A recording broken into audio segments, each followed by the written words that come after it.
Hello and happiest of days to you folks. I hope you guys are having an absolutely amazing day today.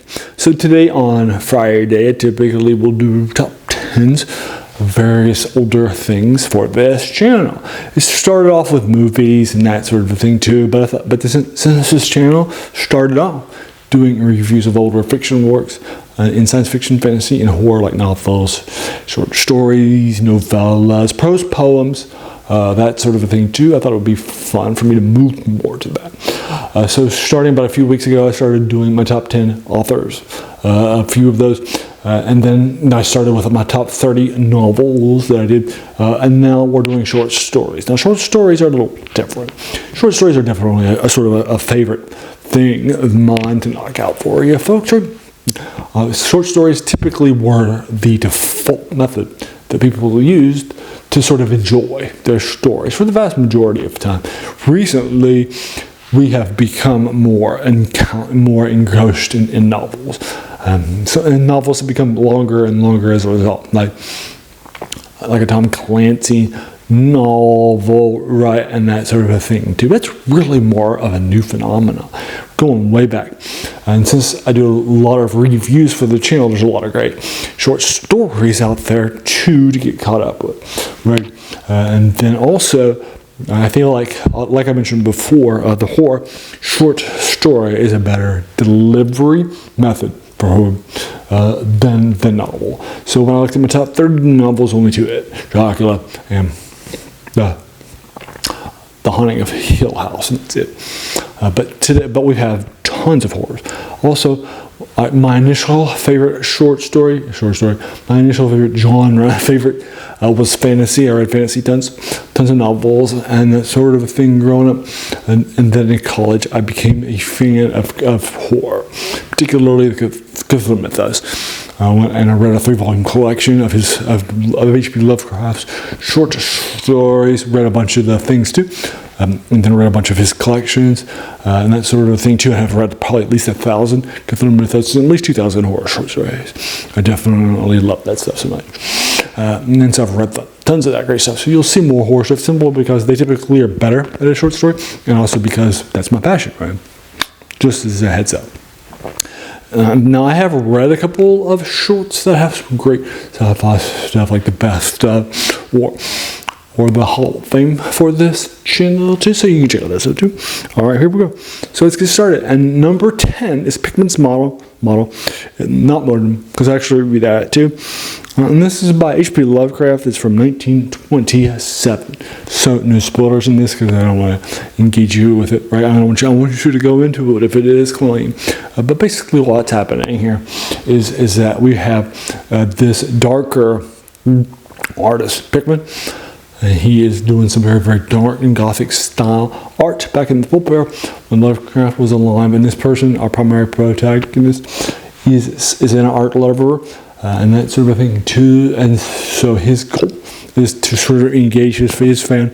He's a fan basically of Pickman, to engage Pickman and find out where he gets his art from. And then we'll find out it's a strong ending. One of the best endings in horror ever. Love it lots. And it's Pickman's model from 27. Number 9 is Charles Saunders' Gimli Songs. This is from 1984. I first read this in a collection of short stories called Dark Matter that was published in about 2000 as a celebration with a lot of black authors from the last century. He's one of those too. So he wrote and created a character called Imara, he's sort of one of the key characters in this sword, and it's called Sword and Soul. One of the key pioneers and people that wrote it too. And this short story, also fantasy true, is in it. Love it lots. I think it's incredibly strong, incredibly great stuff, and it was incredibly strong. And it was my favorite short story that I read from this collection, and I went back and read a bunch of other stuff too. Loved it lots, and that's Gimli's Songs at number 9. Now number 8 is Who Goes There? This is by John W. Campbell in 1930. So Who Goes There is set in Antarctica. It's more of a novelle, just as in, and there is a research station that's happening down in Antarctica and then they come across some darker stuff, and they start to unearth it. And then some alien things will happen. This is the short story that will be pulled into the two major movies from the 50s and the 80s called The Thing. Right, and so this is coming from this short story. Love it. Lots of things. It's an absolute strong stuff. I love the ending. I love the horror, cosmic. It's a little more cosmic horror. It's sci-fi horror. Well, probably not cosmic horror. It's probably more sci-fi horror. But I love it. And there you go. And so number 7 is The Mask of the Red Death by Edgar Allan Poe from 1842. For your folks, so this basically is a short story where our primary folks are trying to avoid the plague by holding it up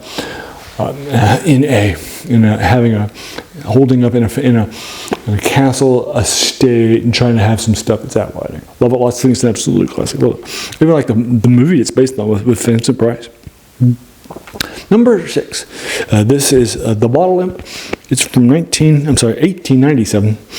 And it's by Robert Louis Stevenson. This is the guy who put, Treasure Island and the Jekyll on the maps in major ways. Bottle Imp is a short story that's by him too. Love it lots.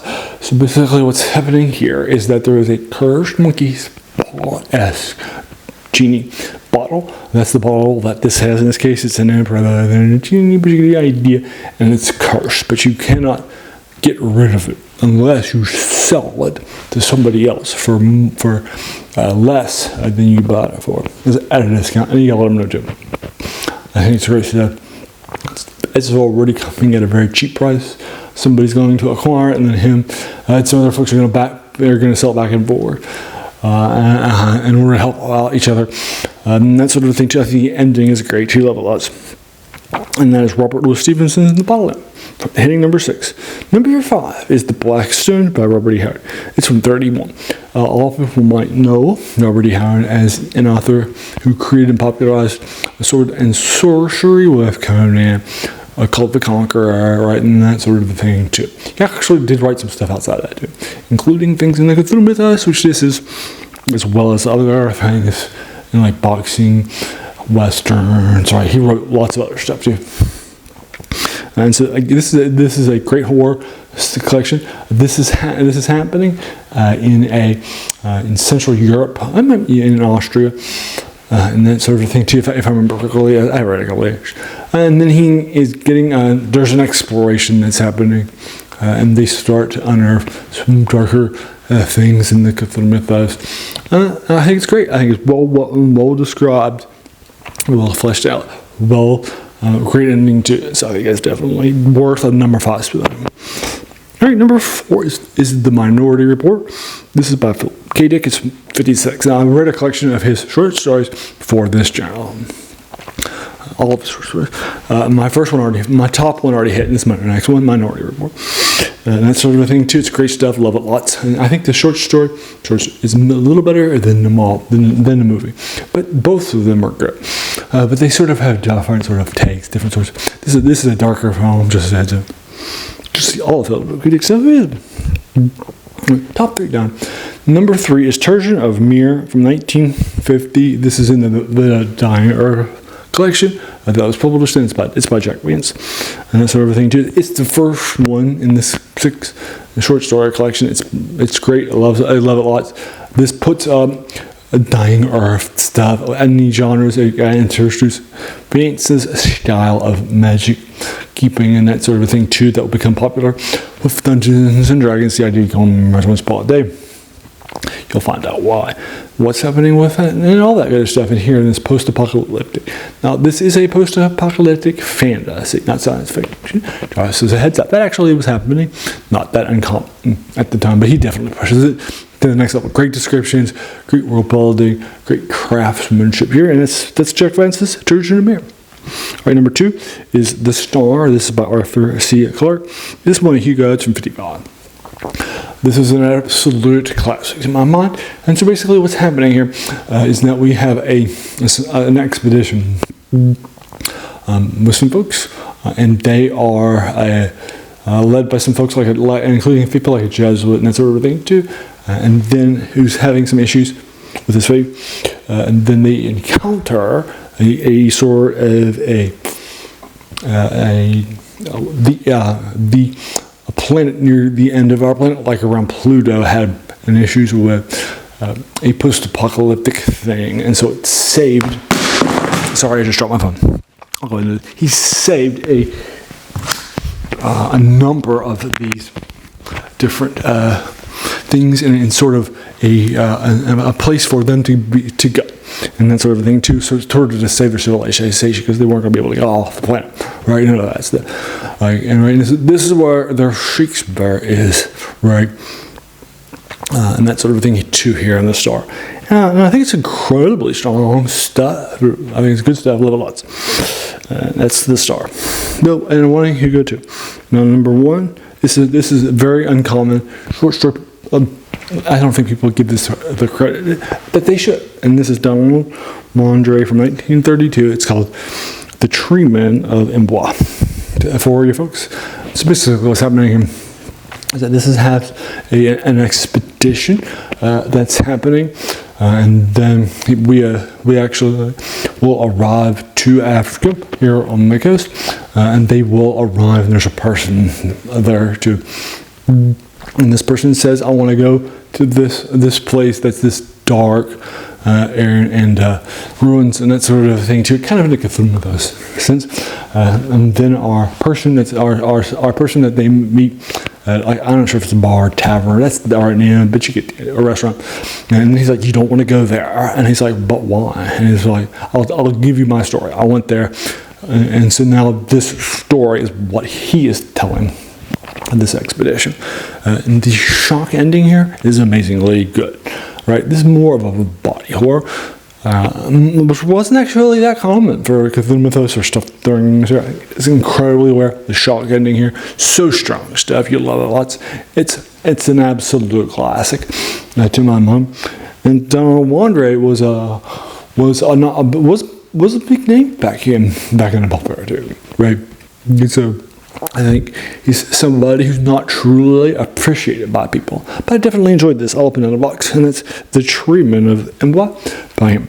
And now the top 10 once more. So number 10 is Pickman's Model by H.P. Lovecraft. And 27, number 9 is Gimli's Songs by Charles Sanders. Number 8 is Who Goes There by John W. Campbell. Number 7 is Mask of the Red Death by Edgar Allan Poe. Number 6 is Robert X. Stevenson. Robert X. Stevenson, that's a fun name. Robert Louis Stevenson, The Ball. Next is Robert Howard's Blackstone. Next is Minority Report by Philip K. Dick at number 4. At number 3 is Jack Francis, Tertian and Mir.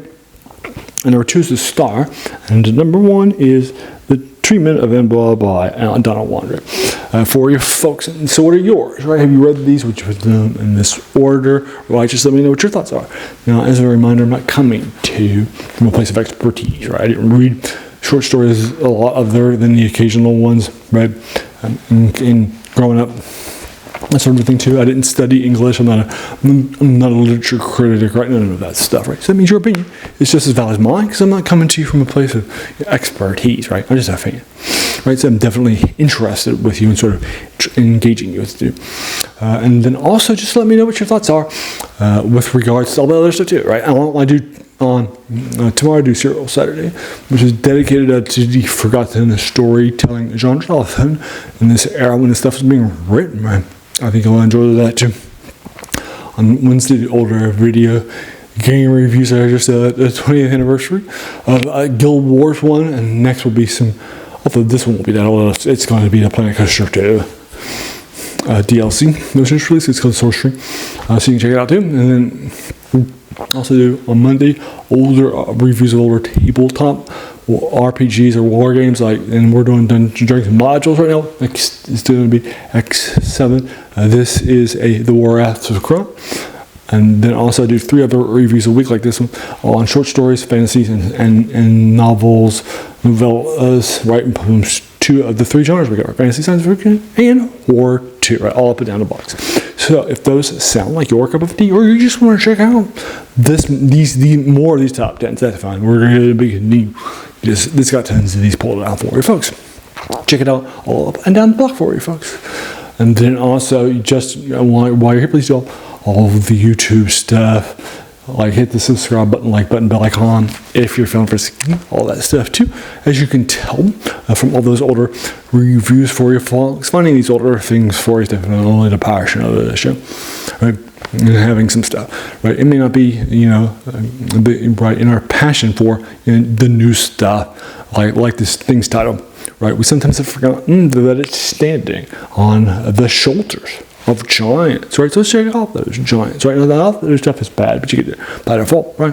But you get the idea, right? And all of these short stories, none of them are from like the last 20 years, right? All of them from the last century or older. You can probably get most of them online for free, like your on Post. All the Lovecraft stuff is for free too. I think all the Robert E. Howard stuff from this era is also for free too, right? So you can probably check out all that stuff, right? I think you'll find much of it out there and enjoy it too, right? All up and down in the box. Alrighty, and if you made it all the way to the end, I just want to thank you so very, very much for taking some time out of your day and investing it, right? And watching my video, because we all have so many things that are happening in our lives too, right? And we have pulled in so many different directions too, right? So if you spent this time with me, that's incredibly humbling, and I appreciate that so very, very much. So thanks again, and have an amazing day.